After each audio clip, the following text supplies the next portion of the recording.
Hello, everybody. My name is Leonie Heyworth. I am the National Synchronous Telehealth Lead for VA's Office of Connected Care, and I'm field-based here in San Diego, where I'm a primary care physician.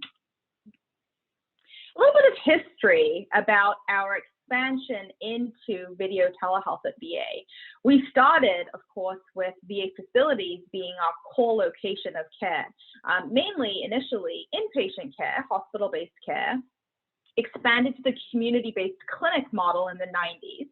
And then in the early 2000s with programs like hospital and home-based primary care, we're more and more bringing services closer to the veteran in their home space. And then from about 2017 onwards with our new VA Video Connect software, have the ability now to bring care to veterans on their device from wherever they are, really offering veterans the option of the right care at the right time in a place of their choosing. This is what VA Video Connect looks like. We have a number of customized features for veteran care that we're very proud of. The system is encrypted end-to-end. Once we are inside our meeting, you can see that we can lock the meeting if all guests are present. We have an emergency or E911 system so that if my veteran has an emergency on their end, I will be able to figure out what local emergency number I can call so that emergency services will be dispatched to the veteran's location. Of course, if I call 911 from my location, the ambulance will show up at my clinic location and not the veteran's side. Also, a number of features on the bottom bar, the ability to share screen, present files, float windows so that you have a little bit of flexibility around where working on the electronic medical record or other features to be able to navigate, but still see the veteran and have that interaction and that rapport. We also have a suite of peripheral devices, personalized home kits that we can send to veterans who need more of a comprehensive physical exam associated with their video visit. These are easily integrated with VA Video Connect. And with minimal patient assistance, we can obtain a blood pressure, a pulse rate, we can obtain oxygen saturation levels, and our newest is the Echo Duo digital stethoscope. You can see we have had tremendous growth in the amount of video to home care since February of 2020 after the declaration of the COVID pandemic. And we've sustained these levels with ever more growth through recent months, which is really exciting for an overall growth of upwards of 1,800% since this time last year. Thinking specifically about rehab services and the amount of video to home care, you can see a great number in fiscal year 20 was conducted for video to home amongst the rehab specialties. So you can see by far physical therapy led the way, followed by occupational therapy. We'll talk in a little bit about specific programs that they had in place so that with the declaration of the pandemic and the lockdowns and the stay-at-home orders, much of this care in rehab was able to be pivoted to a virtual visit to allow continuity of care for our veterans, even when they did not feel safe leaving their home space and coming into our facilities. So a little bit more about where we went in 2020. And what we did as far as video telehealth expansion at VA in that year. You can see here 2 testimonials from veterans really appreciating the option of video to home care during the pandemic. So Dr. Sherrat's patient here with her caregiver relays that video, or VVC, gives us a chance to interact with the doctor as a family and felt that they were provided in-depth guidance during their video visit. You can see them both at home there, meeting with their doctor on video. And then psychologist Dustin Hamilton and his patient, Johnny Jones. Johnny talks about the benefits of there being that connection between the doctor and the patient, being able to see each other by video, and then also that flexibility if you're not feeling well, particularly in a pandemic, to not have to cancel and to be able to continue to have that visit wherever you are, even if you're traveling out of town, not needing to cancel and reschedule. So looking at where we went in FY 2020, we can see that more and more veterans across the country are using telehealth. So over 5.6 million episodes of care, serving over 1.6 million veterans. Almost 30% of veterans have now received some kind of their care through telehealth. And as far as video, over 4.4 million video telehealth encounters. Again, big increase over the prior fiscal year. We had always had a video expansion effort underway. Since 2018, we had a directive to the field asking for all ambulatory healthcare professionals to be capable of providing video telehealth services into the home space. We started initially with primary care and mental health, and our goal had always been to expand to specialty care services, including rehab, in fiscal year 21, which is where we are now, and you'll see doing very well. So you can see we had our initial goal for primary care and mental health, moving to a more specialty based in FY 21 to make sure our entire workforce was capable of using video and doing so productively. 2020 was also interesting because it unexpectedly brought a lot of telework to bear on the provider side. So it's interesting to consider how this will affect models of care moving forward. What we found with telework in 2020 is that exam rooms opened up, allowing for that physical distancing. Could there be a potential then for cost savings for the organization with part of the workforce working from home? For those clinical areas where satisfaction is questionable, does increased job flexibility lead to reductions in burnout? Are we able to then more easily recruit and retain folks with this more flexible working option? What we learned in 2020 is that, working from home from VA is a lot easier when you have government furnished equipment. We don't really have an established model of working from home. It's unclear what acceptance from local leadership will be as far as sustaining this model. And then, of course, there are limitations in connectivity and the ability to provide virtual care to those veterans living in more rural areas, a larger problem that we'll get to when we talk about the digital divide shortly. Thinking about other virtual care responses, we also, of course, have mobile applications. You can see RX app was able to host over 450,000 prescription refill requests. We also have our eHealth portal, lots of secure messages exchanged, and authentication of patients into the system, 3.4 million veterans authenticated as of August 2020. So what is the path forward? I want to talk a little bit about our digital divide efforts and where we've gone with the digital divide in 2020. This is a map of the country with each blue dot representing one veteran and one VA loan device. So we have a connected devices program that lends iPads to veterans who do not have their own equipment or can't afford connectivity. So you can see great numbers of these devices exist, but sort of clustered in geographic areas where there's a greater density of veterans, or perhaps where veterans are more able to get connectivity. We introduced a new workflow to support the digital divide last September through the Digital Divide Consult, partnering with the Office of Social Work to have local social workers process a consult and be able to offer veterans resources and opportunities as far as discounted connectivity or a free device through the Lifeline program or other programs that support consumers and veterans in discounted connectivity or equipment.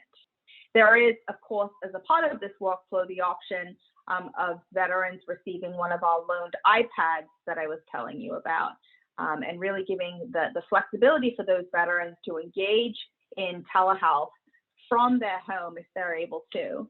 And you can see here, we really reached far and wide to do that. including the ability to offer veterans peripheral devices that I showed you about, monitoring vital signs, those who need more of a comprehensive physical exam. And excitingly, we have worked with the private sector, mobile carriers, including Verizon, T-Mobile, TracFone, AT&T, to zero rate, which means that VA Video Connect data charges are not charged against the veteran's personal data in the month. So essentially making video free for veterans when they use our VA Video Connect service. What we know from our loan device program, this is a study done in the 2017 window, is that veterans who received these loaned iPads reported that their care was more convenient.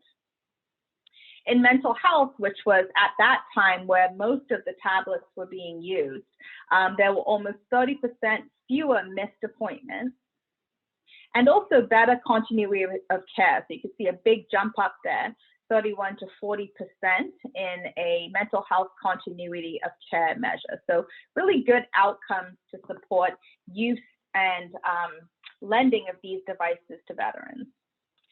For veterans who don't have adequate connectivity where they live, we have our Accessing Telehealth through Local Area Stations initiative. These are private spaces in places like veteran service organizations or Walmarts where veterans can go and receive VA care by telehealth. So we have pictures here that show that experience. We've partnered with Philips, who have donated a number of these pods where the environment is tuned for an optimal telehealth experience, soundproof pod, high quality internet connection, good sound, to really have an optimal video telehealth experience. A number of these sites are now live all across the country, as noted on this map, and continuing to expand, which is very exciting.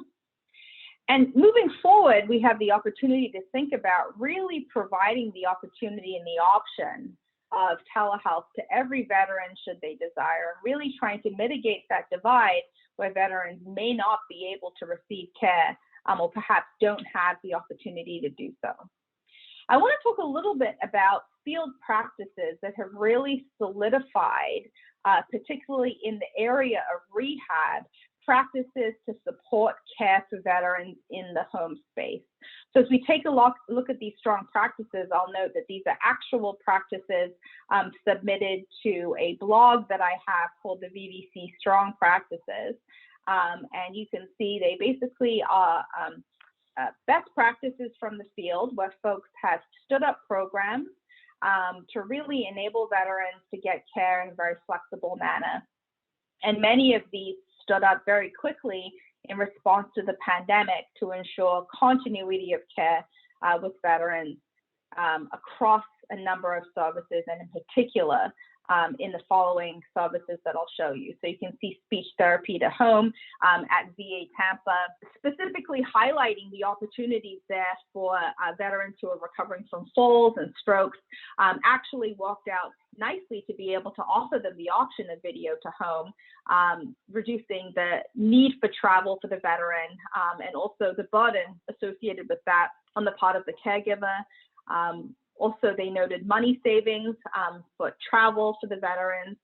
You can see here David Hume, a veteran at VA Tampa, very grateful for that ability to interact with his speech therapist from home. Physical therapy, which was amongst VA's highest users of telehealth in the pandemic in 2020, really high volume physical therapists pivoting quickly to offer that care virtually. So you can see here an example of a practice at the Puget Sound VA amongst patients with multiple sclerosis. And what they actually found, interestingly, was that patients were more often able to vigorously engage from home, that less fatigued after a period of travel, and so more able to do those strength and stretching exercises with their physical therapist. They found fewer missed visits because of that convenience. Again, less caregiver burden on the patient reported. And then a nice ability, the staff really liked the option of being able to see patients move about their homes and provide recommendations in that way. So, for example, oh, that rug is, may catch you, and you may actually have a risk of fall with that rug placed there. How about you roll it up, or change the position of the chair or the side table so that you don't bump into it. We also have a cardiac rehabilitation program here featured at the Durham VA. You can see veteran here, Richard Hall, joining from his garage where he has his Tele rehab class and is engaged in his exercises. And so this program is for veterans who've had a recent heart attack, open heart surgery, a stent or angioplasty, peripheral vascular disease, etc. The benefit here is that patients can exercise in their home on their own schedule. And so that ability to provide them with a portable exercise equipment and an exercise prescription and have them engage with the group, the ability to ask questions of the therapist, and also for the VA staff to be able to provide that coaching and counseling, and also to make sure on observing the exercises that the exercises are being done correctly, and to provide advice about form has also been a hit for veterans. Believe it or not, the acupuncturist also pivoted to provide virtual care in 2020 by providing virtual acupressure. So rather than canceling appointments and saying, because of the pandemic, we can't offer you this, the acupuncturist here in New Jersey said, well, why don't we try a virtual acupressure program and pivot to teach self-care and continued acupuncture services using acupressure and exercise, as well as health coaching as part of the integrative medicine and whole health program, which the acupuncturist relayed was a wonderful virtual connection to make at a time where people were in quarantine and perhaps experiencing social isolation. Yoga and Tai Chi, so you can see here, this is before the pandemic, group visits together. This is something that has pivoted to now group visits with individuals from home, all on a screen together. And so really bringing that sense of community together, that ability to interact with other veterans in spite of the quarantine and the difficulty accessing or the desire not to expose themselves potentially to COVID to access in-person services. And really one therapist being able to reach a large audience and that interaction, that camaraderie of the group visit as part of the social emotional aspect of care. The Tele rehab wheeled mobility, there's all sorts of creativity going on here at the Minneapolis VA. So really thinking about how to remove the travel burden again, decrease caregiver burden. So really engaging those wheeled mobility specialists at the facility while the patient's in the nursing home and working with those therapists really to think best about providing the specialty care for veterans. So you can see here Tad Nielsen, who's an occupational therapist, says, treating via VBC video allows us as wheelchair specialists to provide the best specialty care for our veterans. Ultimately, they are able to stay in the comforts of their facility while involving their nursing home therapists that are most knowledgeable in their current care. So you can see here the Tele Rehab Enterprisewide initiative, like the one I just showed you in Minneapolis, also has sister sites at various locations across the country, providing care to over 12 spoke sites and a hub and a spoke model there. And the mission really, again, very broadly, to increase rehab specialty services, especially to veterans in rural areas. And so in that, enhancing the tele rehabilitation protocols, providing mentoring for clinicians at those spoke sites, and also offering an overview and training into the other tools that are offered by the Office of Connected Care, mobile apps, the Accessing Telehealth by Local Area Stations initiative, for example.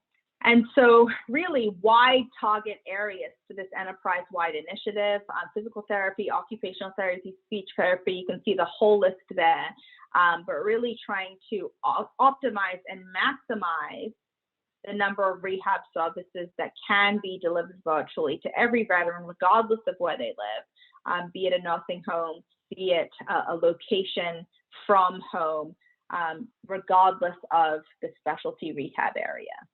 I want to thank you very much for inviting me to share our video expansion efforts at VA, our adventures in 2020, where we've gone with rehab, and happy to take any questions.